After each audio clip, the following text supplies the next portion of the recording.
So hello everyone, সবাই কেমন আছো? আশা করছি সবাই ভালো আছো।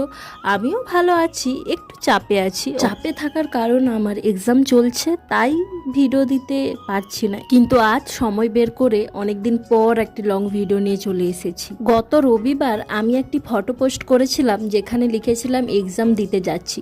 তো সেটা দেখে অনেকের মনে অনেক কোশ্চেন যে আমি কি নিয়ে পড়াশুনো করছি আর কোথায় এক্সাম দিতে যাচ্ছি, এরকম অনেক আরও কোশ্চেনের অ্যান্সার আমি এই ভিডিওতে দেব। আমি এখন এমএ করছি বেঙ্গলিতে। এখন আমার থার্ড সেম চলছে আর সেটারই এক্সাম দিতে গিয়েছিলাম আমি।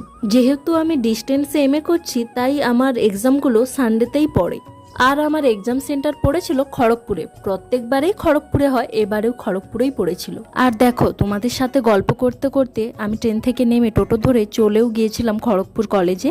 আমাদের এক্সামের টাইম ছিল 2:30 থেকে 4:30। তো সেই মতো আমরা বাড়ি থেকে সকাল সকাল বেরিয়ে পড়েছিলাম, কারণ আমাদের বাড়ি থেকে অনেকটাই ডিস্টেন্সে খড়গপুর। ট্রেন লেট করার একটা ব্যাপার থাকে, সেই কারণে আমরা তাড়াতাড়ি বেরিয়ে গিয়েছিলাম। আর এই যে কলেজের ভেতরে যে পুকুরটা দেখছো, সেদিন ওইখানে মাছ ধরার কম্পিটিশন চলছিল। টাইম যেহেতু হয়ে গিয়েছিল তাই আমরা বেশিক্ষণ দেখতে পারিনি। একটুক্ষণ দেখে আমরা এক্সাম হলে গিয়ে ঢুকে পড়ি। তারপর টানা 2 ঘন্টা ধরে এক্সাম দেওয়ার পর যখন হল থেকে বেরোবো তখন থেকে প্রচন্ড বৃষ্টি শুরু হয়। আর তাই আমরা এক জায়গায় দাঁড়িয়ে বৃষ্টি থামার জন্য সবাই ওয়েট করছিলাম।